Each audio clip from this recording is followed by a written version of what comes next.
नमस्कार मंडळी. तर आजच्या नवीन आणि स्पेशल अशा भागामध्ये मी रमा रुक्मान आपल्या सर्वांचे आपले चॅनल आनंदी पारिजातमध्ये खूप खूप स्वागत करते. तर मंडळी, आजचा भाग ना अगदी हलका फुलका अशा विषयावरती मी केलेला आहे.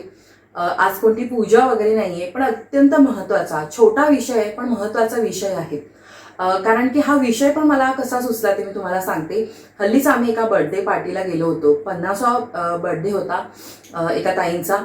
आणि त्यांची मुलगी असेल बघा 20-25 या वयोगटातली ती असेल. तर तिला ना आईचं औक्षण करताना कसं करायचं, काय वस्तू घ्यायच्या ह्याबद्दल थोडीशी शंका होती, म्हणून ती विचारून करत होती. तर त्यावेळी मला खरं सुचलं की बऱ्याच जणांना म्हणजे नवीन पिढी आहे किंवा जे बघा आई वडिलांसोबत राहत नाही किंवा बाहेर कुठे राहतात, तर त्यांना ह्या गोष्टी माहिती नसतात. म्हणजे आपल्या सगळ्यांना माहिती असतात पण त्यामध्ये सुद्धा छोट्या छोट्या बारीक गोष्टी असतात, त्या आपल्याला माहिती नसतात किंवा चुकून आपल्याकडे अनावधानाने त्या गोष्टी माहिती नसतात, म्हणून आपण चुकीच्या पद्धतीने त्या गोष्टी करत असतो. तर म्हणून मला असं वाटलं की ह्या विषयावरती एक छोटासा आपण व्हिडिओ बनवूया, म्हणजे ज्यांना कोणाला माहिती नसेल त्यांनाही माहिती मिळेल. तर चला विषयाला सुरुवात करूया. तर सर्वात आधी आपण औक्षण करताना काय घेतो, तर आपण हातामध्ये घेतो ते म्हणजे ताम्हण. म्हणजे तुमच्या डोळ्यासमोर संपूर्ण चित्र आलं असेल की जेव्हाही कोणाला आपल्याला औक्षण करायचं असेल तेव्हा आपण ताम्हण घेतो, एक दिवा घेतो, हळद कुंकू घेतो, तांदूळ घेतो आणि त्यासोबत आपल्याला लागतं एक कॉईन आणि सुपारी. तर तुम्हाला मी दाखवते की ताम्हण कसं घ्यायचं आहे. तर औक्षण करताना ना आपल्याला ताम्हणामध्ये काय काय गोष्टी घ्यायच्या आहेत ते तुम्हाला मी सांगते. तर आपल्याला एक ताम्हण घ्यायचं आहे. मग ते ताम्हण तुम्ही चांदीचं घेऊ शकता, तुमच्याकडे जर पितळेचं असेल तर ते घेऊ शकता किंवा तांब्याचं असेल तर तेही घेऊ शकता. त्यानंतर बघा आपल्याला हळद कुंकू लागणार आहे. हळद कुंकू तुम्ही इथे पुढे घेतलं तरी चालेल, म्हणजे ते तुम्हाला उजव्या हाताने लावता येतं. त्यानंतर कापूस घ्यायचा आहे, सोन्याची अंगठी घ्यायची आहे आणि आपल्या उजव्या हाताला आपल्याला घ्यायचं आहे ते म्हणजे ₹1 नाणं आणि सुपारी. आणि अक्षता या पुढे ठेवल्या तरी चालतात, म्हणजे आपल्याला अशा त्या लावता येतात. आणि दिवा घ्यायचा आहे. आता दिवा घेताना आपल्याला तेलवातच घ्यायची आहे आणि ती बघा सिंगल नाही घ्यायची, ती 2 त्याच्यामध्ये वाती असतील असं घ्यायचं आहे. तर ही 2 वाती असलेली वात आहे. तर एक ह्याची घ्यायची नाही, एक कापसाची वात, 2 वाती एकत्र करून त्या घ्यायच्या. कधीही किंवा तुम्ही पंचावृत्ती घेतली तरी सुद्धा चालू शकते. तर चला आता आपण पुढे मी तुम्हाला सांगते की ह्याचा का आपण वापर करतो. आणि अजून एक गोष्ट सांगायची राहिली ती म्हणजे जेव्हाही आपण व्यक्तीला ओवाळतो तेव्हा आपण ही अशी तेलवात घ्यायची आणि जेव्हा आपण देवांची आरती करतो, देवांना ओवाळतो, तेव्हा आपल्याला ही फुलवात घ्यायची आहे. आणि फुलवातीमध्ये आपण तूप हे टाकून देवांची आरतीही करू शकतो. पण व्यक्तींना म्हणजे माणसाला जेव्हा आपल्याला ओवाळायचं असतं, व्यक्तीला कोणत्याही तुमची मोठी व्यक्ती असेल घरातली किंवा लहान मूल जरी असेल तरी त्याला ओवाळताना तेल वातच घ्यायची, तेलाचाच वापर करायचा आहे. आणि देवांना तुम्ही ओवाळताना तेव्हा तुम्ही तुपाचा वापर हा करू शकता आणि तेव्हा फुलवात घेतली तरी चालते. पण माणसांना ओवाळताना आपण फुलवात नाही घ्यायची, तेव्हा ही अशी तेलवातच घ्यायची आहे. तर आता आपण पाहिलंच की ताम्हण कसं घ्यायचं आहे. तर बघा, देवांना जेव्हा आपण ओवाळतो ना त्याला आपण आरती म्हणतो. आणि कोणत्याही व्यक्तीला, आपल्या जवळच्या व्यक्तीला किंवा कोणत्याही माणसाला जेव्हा आपण ओवाळतो तेव्हा त्याला आपण औक्षण म्हणतो. तर हा त्याच्यामधला फरक आहे. आणि आता मी तुम्हाला जसं सांगितलं तसं देवांना जेव्हा तुम्ही ओवाळणार आहात तेव्हा तुम्ही फुलवात घ्या, तूप घ्या, हे चालू शकतं. पण माणसाला किंवा कोणत्याही लहान बाळाला कोणालाही जेव्हा तुम्ही ओवाळणार असाल तेव्हा तुम्ही जो दिवा घेणार त्याच्यामध्ये तेलवात घ्यायची आहे, म्हणजे तेल घ्यायचं आहे आणि लांब वात घ्यायची आहे. तर ते दोन्हीही मी तुम्हाला दाखवलेलं आहे. बघा, ही अशी लांब वात असते, तर ही लांब वात घ्यायची आहे आपल्याला. आणि देवांसाठी आपल्याला घ्यायची ती म्हणजे ही फुलवात, ही अशी, ह्याच्यामध्ये तुम्ही तूप टाकून देवाला ओवाळू शकता. तर हा बेसिक फरक आहे, बऱ्याच जणांना माहिती नसतं. बरेच जण आजकाल जी रेडीमेड तुपाची वात मिळते त्याने औक्षण करतात बाळाला वगैरे, तर ते मी बघितलेलं आहे. तर ही गोष्ट टाळा. थोडासा वेळ लागेल एक वात बनवायला तुम्हाला, तर तेवढा वेळ काढा, तेल घाला आणि मग तुम्ही कोणालाही ओवाळू शकता. तर असो, ही बेसिक गोष्ट झाली. तर ह्याच वस्तू आपण का घेतो ताम्हणामध्ये त्या संदर्भात आता मी माहिती देते. बघा, अक्षताना ह्या अखंड असतात, तसं आपलं आयुष्य सुद्धा आपल्याला दीर्घायुष्य मिळावं यासाठी आपण ह्या अक्षता घेत असतो. आणि अक्षता ह्या कोणत्याही शुभ कार्यामध्येच आपण वापरतो. आणि कोणालाही आपण आशीर्वाद देताना बघा, लग्न कार्यामध्ये सुद्धा आपण त्यांना आशीर्वाद देतो. शुभ मंगल सावधान असं म्हटल्यावरती आपण त्यांच्यावरती अक्षता टाकतो, त्या पती पत्नीवरती. तर म्हणून ह्या शुभ असतात, एक आशीर्वादाचं स्वरूप म्हणून आपण ह्या अक्षता कधीही कोणाच्या डोक्यावरती टाकतो. आपण औक्षण केल्यानंतर सुद्धा आणि कपाळाला सुद्धा लावतो. त्याच्यानंतर बघा, आपण अंगठी, हे सोन्याचीच वस्तू का वापरतो आपण, चांदीची का नाही वापरत? कारण चांदीपेक्षाही सोनं हे जास्त प्युअर किंवा शुद्ध असं मानलं जातं. तसं त्या व्यक्तीचं सुद्धा आयुष्य हे निष्कलंक असलं पाहिजे ह्या उद्देशाने, आणि ह्या सोन्यासारखी झळाळी त्या व्यक्तीच्या आयुष्याला मिळावी ह्यासाठी आपण सोन्याची अंगठी किंवा कोणताही तुम्ही दागिना पण वापरू शकता. जर तुमच्याकडे त्यावेळी उपलब्ध नसेल अंगठी, तर काही तुम्ही सोन्याचं एखादी वस्तू घ्या, वळं घेतलं तरी चालेल, आणि त्याने हे ओवाळायचं असतं. त्यानंतर तुम्हाला मी अजून एक महत्वाची गोष्ट दाखवलेली, ती म्हणजे कापूस. तर हा कापूस का वापरायचा? बरेच जण ही गोष्ट घेत नाहीत, पण घेत नसाल तर आत्तापासून घ्यायला सुरुवात करा. तर आपण कापूस का घेतो? तर कापूस आहे ना, हा पांढरा शुभ्र असतो. तर आपल्याला कधीही असं वाटतं की आपण ज्याही व्यक्तीला ओवाळतोय त्याला उत्तम आयुष्य मिळावं, दीर्घायुष्य मिळावं, तर त्यासाठी तू कापसासारखा म्हातारा हो असं म्हटलं जातं. आणि तो कापूस त्याच्या डोक्यावरती ठेवला जातो औक्षण करताना, आणि त्यासाठी आपण हा कापूस वापरतो. त्याच्यानंतर सुपारीच का वापरतो? तर सुपारी बघा, ही अत्यंत टणक असते, अविनाशी असते.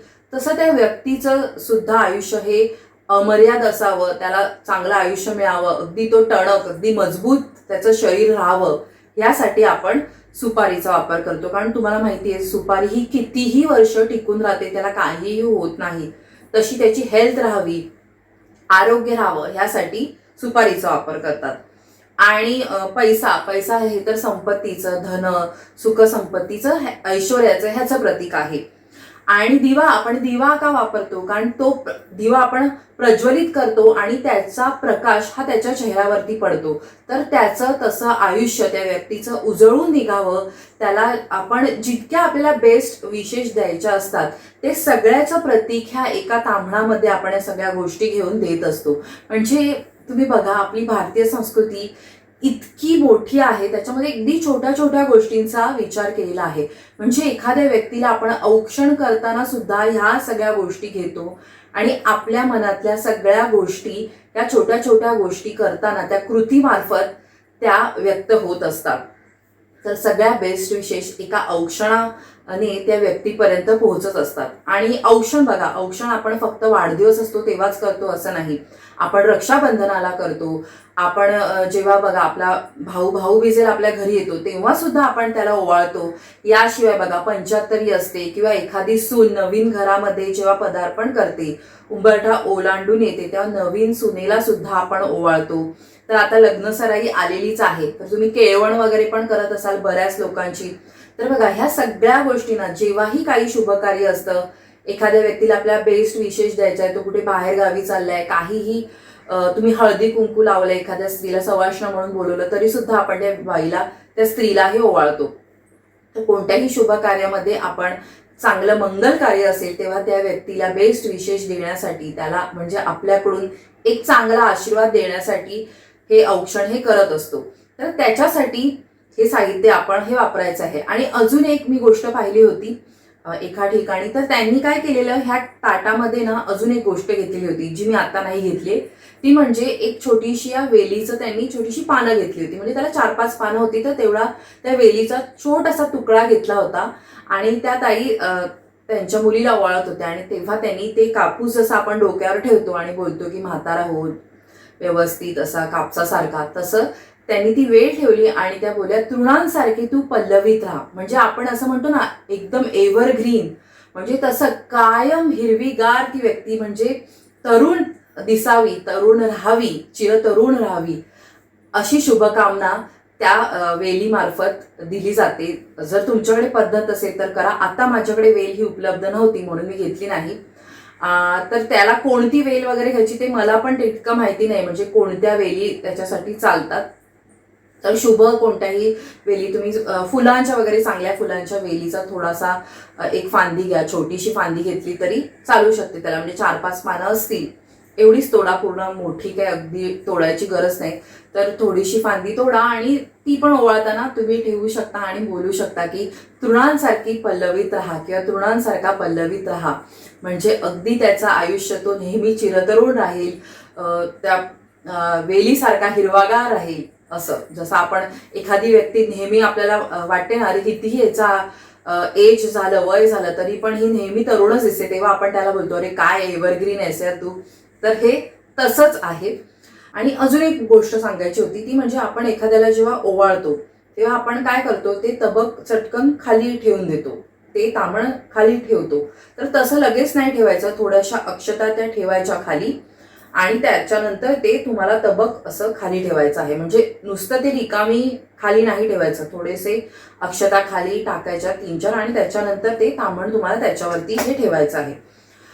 तर ही पद्धत आहे. तर बघा, संपूर्ण स्टेप बाय स्टेप आता आपण जाणून घेऊयात की कसं करतात औक्षण.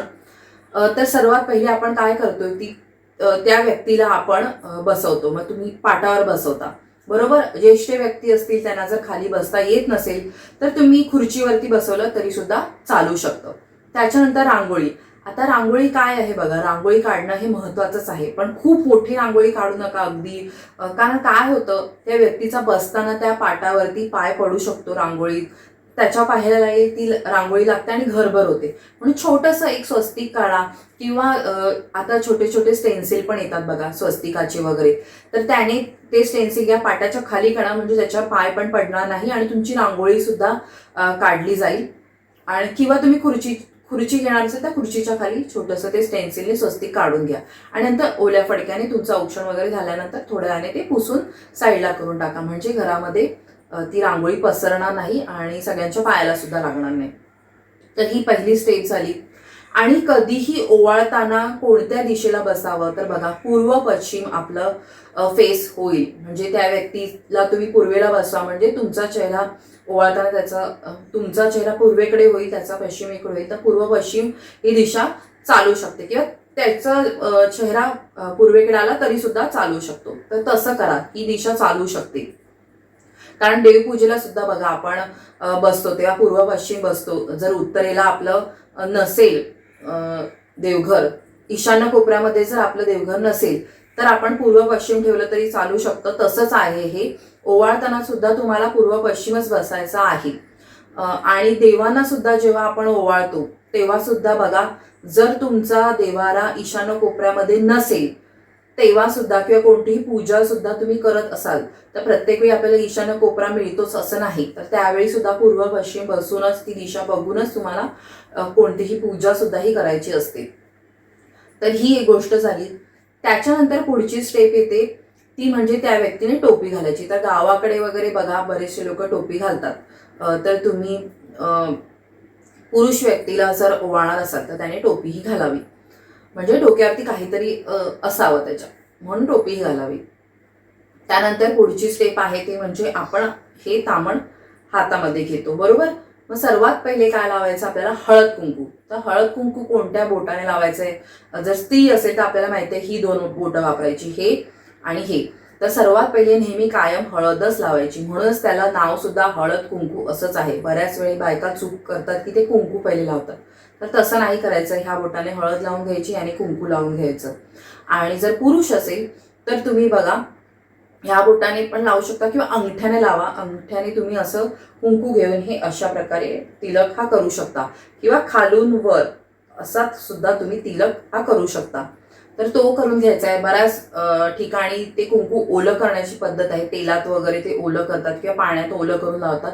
तुमच्याकडे जर तशी पद्धत असेल तर तसं लावा तुम्ही, पण मी नाही लावत, कारण मला असं वाटतं आपण स्त्रियांना जेव्हा हळद कुंकू लावतो तेव्हा आपण ते कोरडंच लावतो, म्हणून मी थोडं लावते कुंकू. जर एखाद्या पुरुष व्यक्तीला जर मला ओवाळायचं असेल, भावाला ओवाळायचं असेल, नवऱ्याला, बाबांना वगैरे, तर थोडंच लावा, म्हणजे ते काही डोळ्यात असं त्यांच्या लागणार वगैरे नाही, पडणार नाही. असं खूप घेऊन मोठा साठी या लावू नका.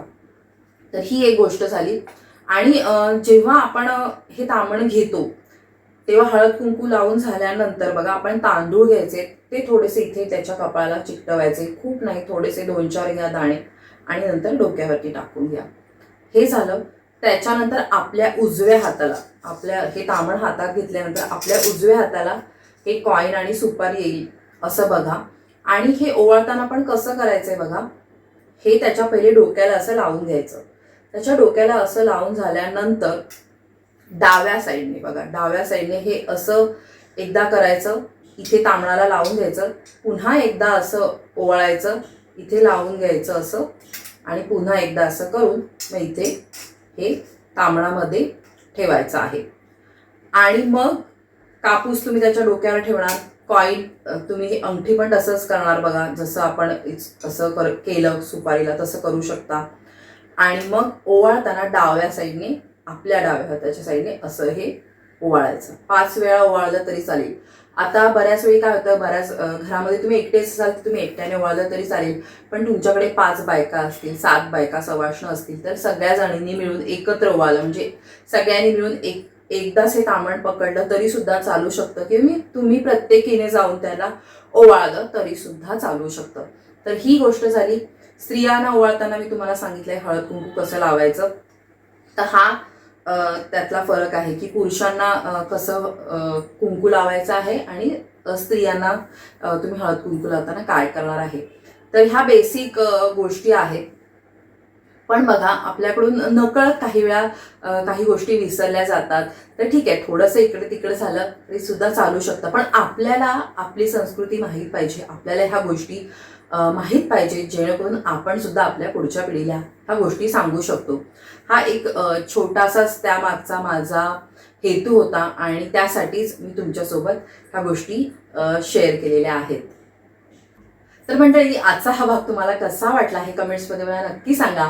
आवडला असेल तर लाईक करा, शेअर करा आणि हाईप सुद्धा करा, जेणेकरून आपला हा जो एपिसोड आहे तो जास्तीत जास्त लोकांपर्यंत पोहोचायला त्यामुळे मदत होईल.